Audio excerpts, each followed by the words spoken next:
Hey guys, मैं हूं अंकित और आज का टॉपिक बहुत ही फनीएस्ट तरीके से हम लोग पढ़ने वाले हैं, जिसमें हम एक्सेल में हम लोगों ने इफ फंक्शन पढ़ा था और इफ फंक्शंस को हम एक बार फिर से इम्प्लीमेंट करेंगे विद अदर एग्जांपल।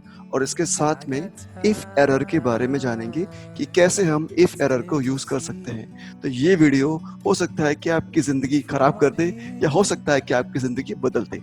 ठीक है, तो आज इस वीडियो में हम इफ फंक्शंस के बारे में जानते हैं। सबसे पहले मैंने यहाँ पे कई सारी एक्सरसाइज टाइप कर रखी है, आपको कुछ कई सारी कंडीशंस हैं और इस कंडीशंस के हिसाब से मुझे यहाँ पे रिजल्ट फाइंड आउट करना है।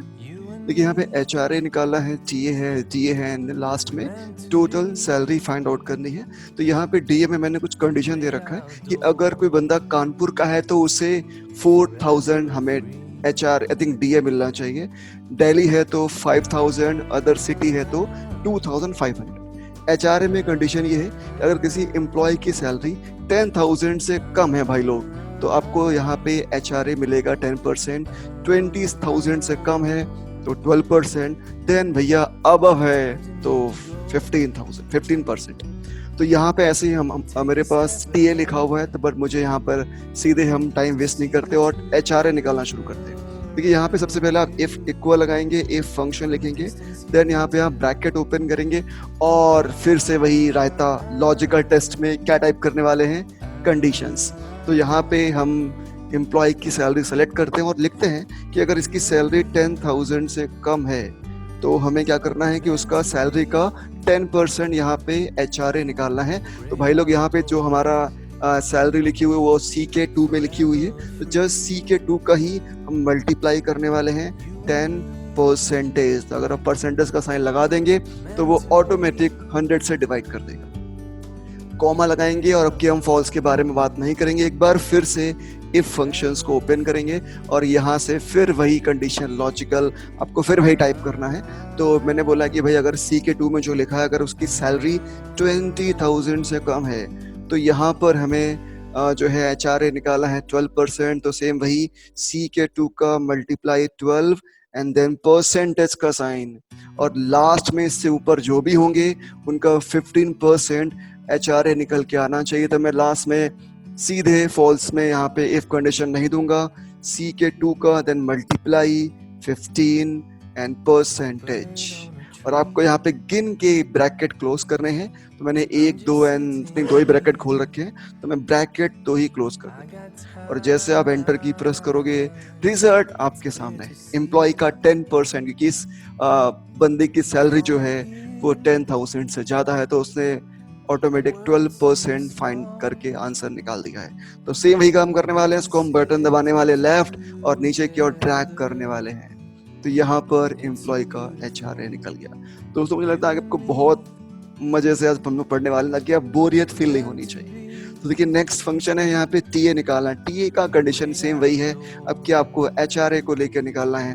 तो मैंने यहाँ पे सेम लिख दिया कि अगर HRA जो है लेस देन 2000 से कम है, तो सेम वही काम इसमें भी करने वाले हैं कि जो HRA लिखा है उसका मल्टीप्लाई यहाँ पे आई थिंक यूज करने वाले हैं।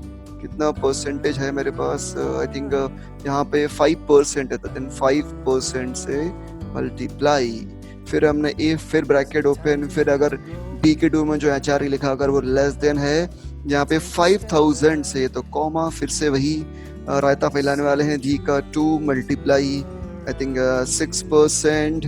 तो यहाँ पर इसके बाद जितने भी होंगे उनका निकाला है 7%। तो लास्ट में हम सीधे D का 2 मल्टीप्लाई 7% एंड गिनती करके यहाँ पे ब्रैकेट बंद करने वाले और एंटर की प्रेस करने वाले हैं, क्योंकि यहाँ पे फाइंड आउट आ गया कि भाई बच्चे का बहुत ही बेकार टीए निकल के आया, इतने में तो बंदा काम ही नहीं करके बंदा भाग जाएगा। तो फाइनली आंसर तो निकल के आ गए, तो ऐसे हो सकता है। नेक्स्ट फंक्शन फाइंड आउट करते हैं यहाँ पे DA के बारे में। DA जो बेसिकली इसमें सिटी के बेस पे निकालना है, तो हम इफ लिखेंगे, ब्रैकेट ओपन करेंगे और जो DK2 में लिखा अगर ये कानपुर से मैच हो जाता है तो हमने यहाँ पे एक कंडीशन दी है, तो भैया उसको मिलने वाला है 4000, फिर ब्रैकेट और देन फिर से कंडीशंस कि भाई DK2 में अगर ये मैच हो जाता है दिल्ली से तो आपको मिलना चाहिए यहाँ पे 5000, और इसके अवब में जो भी होंगे तो उनको मिलने वाला है 2500, क्योंकि हम लोग कानपुर से बिलोंग करते हैं। तो भैया यहाँ तो फिर सैलरी तो बनती है ठीक ठाक देना। देन प्रेस एंटर की। आपको इस पे क्लिक करके देन फिर से ड्रैग कर लेना है और लास्ट में हम सबका टोटल करने वाले हैं। तो सिंपल हमारा फम फंक्शन यूज करने का मन नहीं है तो हम क्या करने वाले हैं, इतने सेल्स को हम एक साथ सेलेक्ट कर लेते हैं और इसमें सम करने का शॉर्टकट है, आप ऑल्ट के साथ इक्वल प्रेस कर दीजिए। देन देखिए यहाँ पे सारे जो नंबर लिखे हुए हैं सबका देखिए टोटल आ गया। शॉर्टकट है ऑल्ट प्लस इक्वल।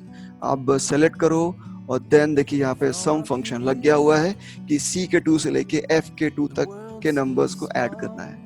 बस मैं इस पे क्लिक करूंगा और बहुत ही बेहतरीन तरीके से इसको ट्रैक करने वाला हूँ। और जी अब बात करते हैं यहाँ पे इफ एरर्स की। तो इफ एरर्स को हम कैसे अपने फंक्शंस के साथ इम्प्लीमेंट कर सकते हैं। तो देखिए इफ एरर का काम ये होता है कि अगर आप कोई भी फॉर्मूला सेल में टाइप नहीं करते हो तो वहाँ पे हैश नम या हैश नल एरर आ जाती है या हैश एन लिख के आता है, डज नॉट अप्लाइड। तो हम चाहते हैं कि हम कोई फंक्शन टाइप करें तो इसमें अगर ऐसा कुछ है, अगर एम्प्टी सेल है तो वहाँ पर ये हैश टैग टैग टैग नहीं आना चाहिए। तो हम खुद से अपना मैसेज शो करने वाले हैं। तो चलिए शुरू करते हैं। यहाँ पे सबसे पहले क्या करना है कि मैंने यहाँ पे नेम टाइप कर रखा और टोटल सैलरी निकाल रखी है। मैंने यहाँ पे फंक्शन यूज करने वाला हूँ आई थिंक पहले इफ एरर लिखने वाला हूँ कि भैया आई थिंक पहले आपको दिखाता हूँ D get function. D get function मैंने आपको बताया था कि ये जो भी आप किसी का नाम दोगे उसका रिकॉर्ड डिस्प्ले कर देगा। तो मैं चाहता हूँ कि किसी का नाम यहाँ टाइप करूँ तो उसकी टोटल सैलरी भैया निकल के आ जाए। ठीक है, तो मतलब मैं कुल मिला के उस एम्प्लॉय की पूरी बेइज्जती कराने वाला हूँ, उसकी सैलरी दिखाने वाला हूँ। तो करना यह है कि आपको डेटाबेस में कितने डेटा को आपको यूज करना है तो आप उतनी रेंज सेलेक्ट कर लीजिए। तो मैंने आई थिंक सेलेक्ट कर लिया है AK1 से लेकर और G1 तक। उसके बाद मैंने कॉमा लगा लिया और किस फील्ड का रिजल्ट दिखाना है तो यहाँ पे मैंने फील्ड का नाम सेलेक्ट कर लिया है टोटल सैलरी। देन लास्ट में मैं कॉमा लगाने वाला हूँ क्राइटेरिया। मैं चाहता हूँ कि जो मैंने यहाँ पे एम्प्लॉय का नेम और जो एम्प्लॉय का आई थिंक फील्ड का नाम और एम्प्लॉय का नेम आपको दोनों सेलेक्ट करना है। तो आप जैसे एंटर मारोगे देखिए यहाँ पे क्या लिख के आने वाला है, हैश नाम, मतलब आपने कोई सेल में नंबर वैल्यू ही टाइप नहीं करी हुई है। तो देखिए मैं यहाँ पे किसी का नाम टाइप करने वाला हूँ JOHN। तो इसी के साथ देखिए आप रिजल्ट देख पाएंगे एम्प्लॉय की जॉन की सैलरी आई थिंक इतनी है। तो हम चाहते हैं कि अगर हम सेल में किसी का अगर नाम ना टाइप करें तो ये एरर नहीं आनी चाहिए, हम कोई भी मैसेज शो करने वाले हैं। तो बस हमें करना यह है कि हम इस पूरे फंक्शंस के पहले इफ एरर लगाने वाले हैं और वैल्यू वाले पार्ट के अंदर पूरा फंक्शन रखने वाले हैं। उसके बाद कॉमा लगाएंगे और वैल्यू इफ एरर में आप जो मैसेज दिखाना चाहो वो आप डबल कोट्स में यहाँ पे टाइप कर सकते हो। तो मान लीजिए मैंने यहाँ लिख दिया है empty, then bracket close and discord bracket close कर देते हैं और देन प्रेस एंटर की। क्योंकि यहाँ पे मैंने एम्प्लॉय का नेम तो भरा नहीं है फिर भी वो लिख कर आ रहा है एम्प्टी। बट आप किसी का नाम टाइप कर दोगे तो फिर ये आपको नहीं पूछेगा। जिसको नाम टाइप करने वाले विल्सन, जिनके पास बहुत सारे हैं सन, इट इसका रिजल्ट आपके सामने है। तो बहुत बहुत धन्यवाद। अगर आपको हमारा वीडियो अच्छा लगता है तो प्लीज उसको कई लोगों पे शेयर करिए। Thank you very much.